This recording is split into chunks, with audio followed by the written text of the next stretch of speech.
Disadari atau tidak, bentuk pemerintahan kita sekarang juga merupakan warisan dari pemerintahan kolonial Belanda. Zaman dahulu, sistem kepemimpinan kita bersifat pamong praja, jabatan yang sifatnya turun-temurun dan upetinya didapat dari rakyat. Kekuasaan kerajaan di Nusantara menurun karena adanya intervensi dari pemerintahan kolonial lewat divide et impera atau politik adu domba.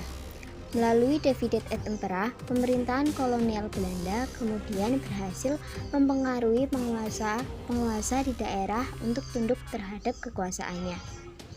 Daendels dan Raffles kemudian mengubahnya menjadi pemerintahan modern.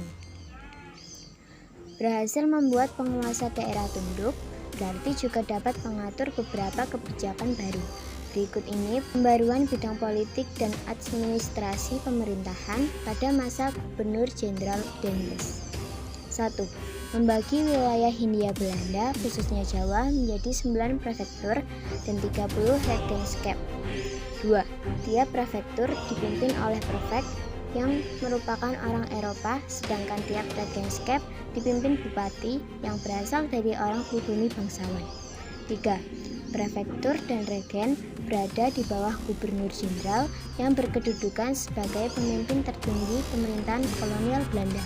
4. Gubernur jenderal dibantu oleh 6 departemen, yaitu kehakiman, keuangan, dalam negeri, kebudayaan dan kepercayaan, ekonomi, serta kesejahteraan rakyat. 5.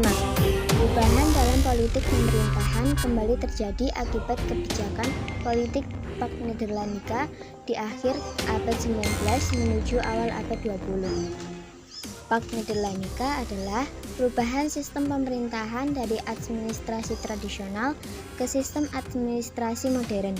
Sistem ini diterapkan untuk menggantikan posisi pemerintahan daerah ke tangan pemerintahan Belanda dengan cara mengangkat dan menggaji pegawai yang menduduki jabatan struktur birokrasi. Dalam pelaksanaannya terdapat dualisme pemerintahan, ada pemerintahan Eropa dan pemerintahan pribumi. Selain itu, sistem pemerintahan di Indonesia sekarang merupakan warisan dari penerapan ajaran trias politika yang dijalankan oleh pemerintah kolonial Belanda. Dalam badan yudikatif di struktur tersebut, pemerintahan kolonial Belanda membagi badan peradilan menjadi 3 macam berdasarkan golongan masyarakat di Hindia Belanda. Badan peradilan tersebut terdiri dari peradilan untuk orang Eropa, peradilan orang timur asing, dan peradilan orang pribumi. Dalam badan legislatif, pemerintahan kolonial Belanda membentuk Volkraad atau Dewan Rakyat pada tahun 1911. Pada masa pemerintahan Gubernur Jenderal Raffles di Hindia Belanda, ia yang berpandangan liberal mulai menghapus ikatan feodal dalam masyarakat Jawa. Seorang bupati diangkat sebagai pegawai pemerintahan di bawah seorang residen dan membagi Jawa menjadi 16 keresidenan. Perubahan yang dilakukan Raffles ini bertujuan untuk melakukan transformasi sistem pemerintahan Jawa, yaitu mengganti sistem tradisional Jawa yang bersifat patrimonial menuju sistem pemerintahan modern yang rasional. Pada masa pemerintahan kolonial Belanda, sistem pemerintahan Raffles diperbaiki kembali.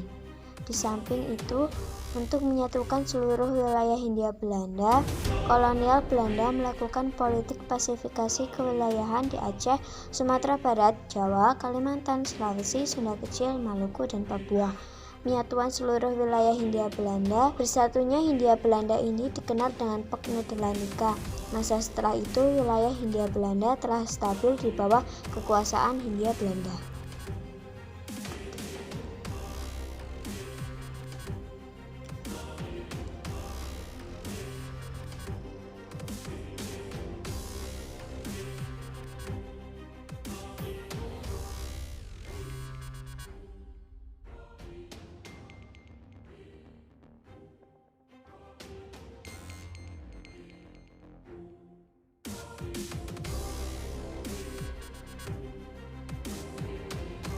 Pada masa pemerintahan Daendels, perubahan sistem pemerintahan telah membawa pada perubahan sistem perekonomian modern. Tanah-tanah milik raja berubah statusnya menjadi tanah milik pemerintahan kolonial.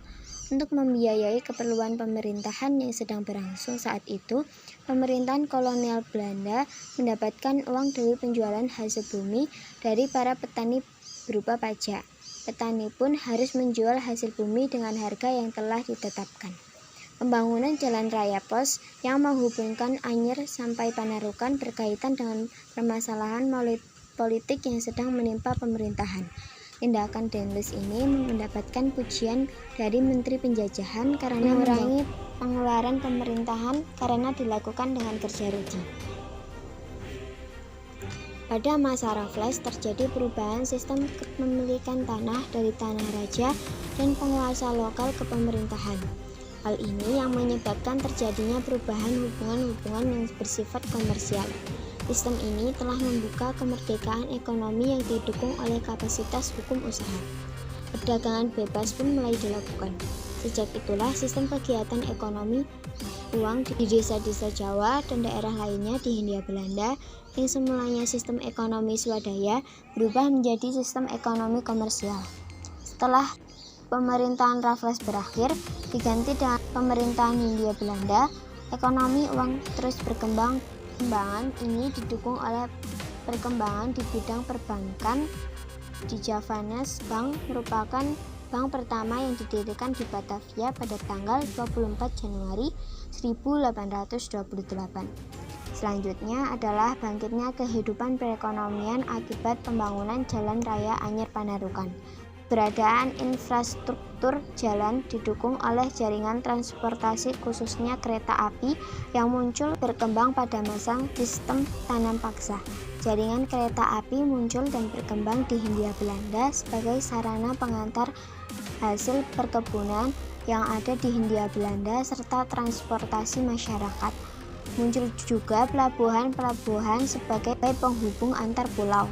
Perkembangan ini juga didukung oleh kemajuan komunikasi yang ditandai munculnya kantor pos pertama pada tahun 746 yang didirikan di Batavia.